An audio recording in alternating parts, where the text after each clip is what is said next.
Nice to Not meet much. you. How you doing? Hey, I'm Yeah. good. I'm good, man. Nice to meet you. So, where are you coming out of? Milwaukee, Wisconsin. Oh, Milwaukee. Right on, man. Yeah, Yeah. I interviewed a jazz band out of Madison. They glowed about what was going on up there. Yeah, for sure. We got a lot going on. That's cool, man. So, um, before we get into your life and music and everything that makes you who you are, I want to know how you survived COVID. How did you get through that time period, and how did it change you? It was a very interesting time, especially a very a music devoid time, not having live concerts and things like that to go to. Um, it changed for sure because well, for one thing, these microphones that we're using here actually and jumping into podcasting and jumping into creating more content this way, video, audio, things like that. Um, that all kind of came out of COVID as a necessity. So, what we do is breaking and entering. We cover music from all over the world. We focus on our home market in Milwaukee. Uh, but we were really able to push ourselves into like a different space, creating different types of content, basically from, as a byproduct of the pandemic. So let's get to exactly what you do. I know music and covering music is your thing, but I'm going to put you in front of a bunch of third graders at a career day, and one of the kids says, "Hey, what do you do for a living?" How do you answer them? Sure. So I write about music. I cover it. I'm a journalist. So I get to go to concerts and write reviews. I also get to interview artists. We also cover music that is released online and we post articles about it. So that's kind of the core of what we do. What did you want to be when you were a kid? When I started, I wanted to be in a band when I was really little. And then eventually wanted to be a pro skateboarder. And then when none of those things panned out, I kind of found things that, were still in the realm of that. So I ended up writing about music and still skateboarding just on the side. So you obviously love what you do. Yeah, absolutely. Totally. Yeah. We're coming off of 4 straight weekends of festivals in Milwaukee. We have Summerfest, which is like the big 3 weekend extravaganza, and then Harley Davidson just had their like anniversary festival here as well. And that's when you realize like you're very lucky to, I'm lucky that I get to go to these things, and my job is to go watch these bands perform and then tell people about it. You know. What's the scene like in Milwaukee? So I've always described it as there's little pockets of everything here. I know, there is some jazz, but there's also a lot of, rock. There's a lot of hip hop that gets made here, different styles, even subgenres within hip hop, within rock. And it all kind of goes neighborhood by neighborhood. And you can find a pocket of just about anything all over the place. What we do with breaking and entering is we try to be the center for all that. We try to be the hub that captures all of the different music that's happening here and gets it out to people not only that are in our market but people from all over the world to kind of see what we have going on. So, what was the first live show that you ever saw in your life that blew you away? That blew me away. Okay, that's different. The first live show I ever saw, I remember seeing Rod Stewart when I was a kid. I Nice. was like I was like 3 years old. Wow. Eventually I saw Hanson when I was maybe 7 or 8. So this is Yeah. the height of their like blow up. And then the first concert I can really say that I was like proud of going to. I saw Sum 41 when I was 12 Oh, at cool. Summerfest. Yeah. So, did you grow up in Milwaukee? Yes, I grew up Okay. born and raised in Milwaukee, went to college here at Marquette University and just kind of never left. So you obviously going to Rod Stewart at 3, you obviously came from a family that cherishes and holds live music to a high regard and music in general.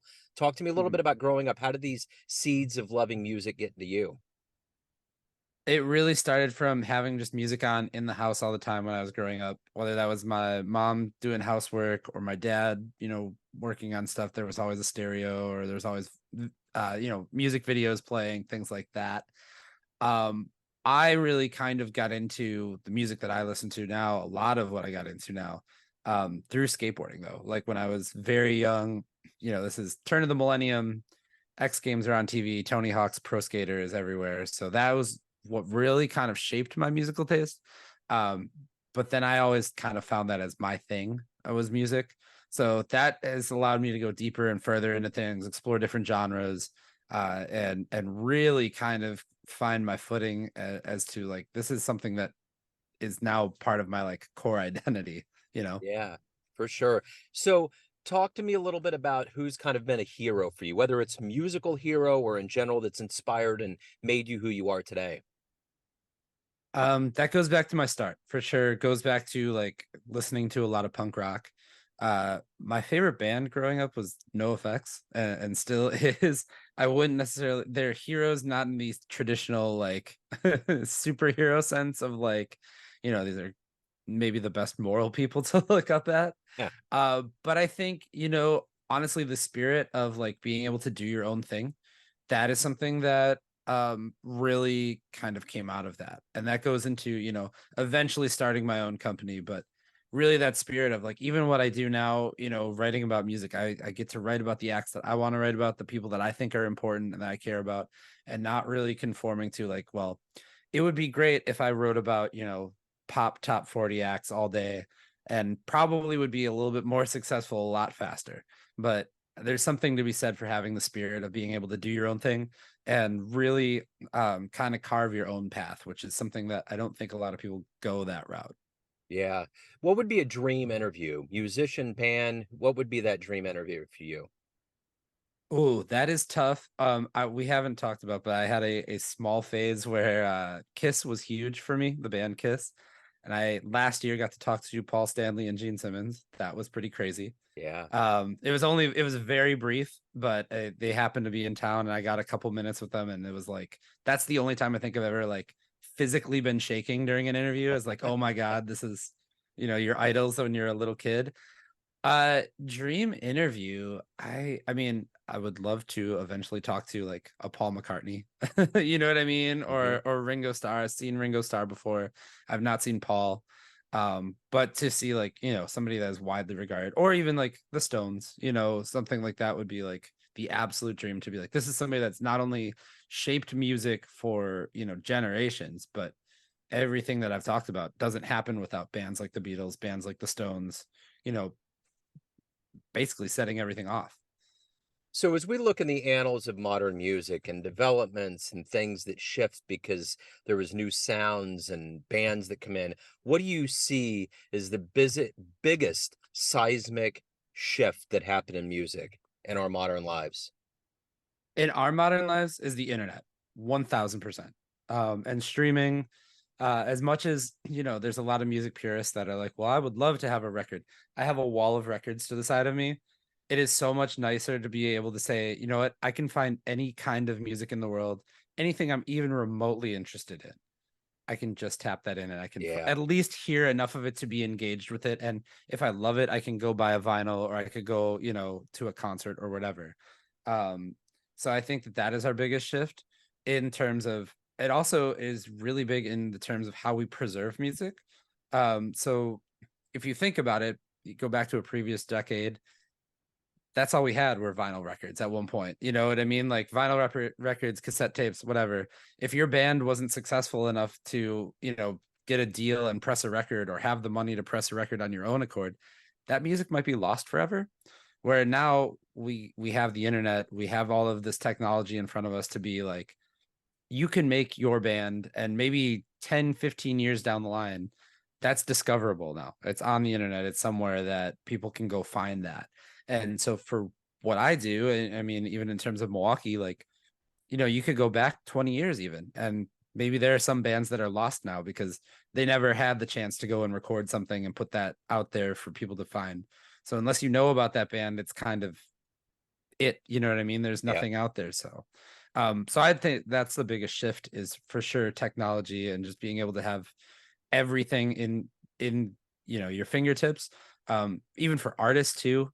I've always said that music was very black and white for a little bit, and now not in a racial term, but in just like a sound, it was very concrete genres.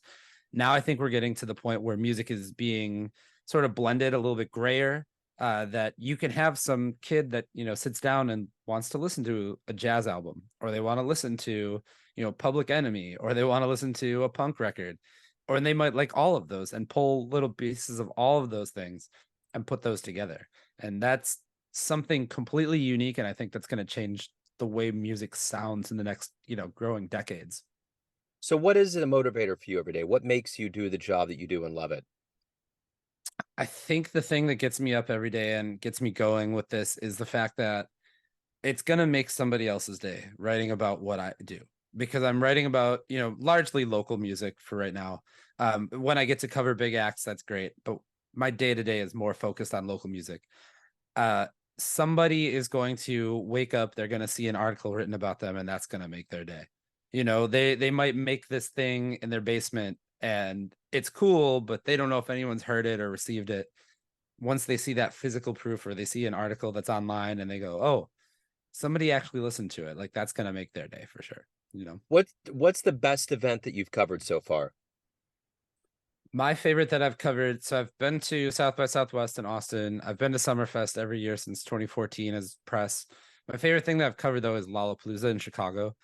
Um, that is the first time I went was as like credentialed press. I didn't actually get to go down to Chicago like to go see it as a fan first, where Summerfest, I had grown up with it my whole life. Uh, so when I first made Summerfest, I was like, I've made it. When I first made Lollapalooza, it was like, oh my God, I have made it. You know what I mean? Like, this was production on a completely different scale that I had never seen before. The biggest artists in the world are walking around backstage, and I'm just kind of observing it all like happen.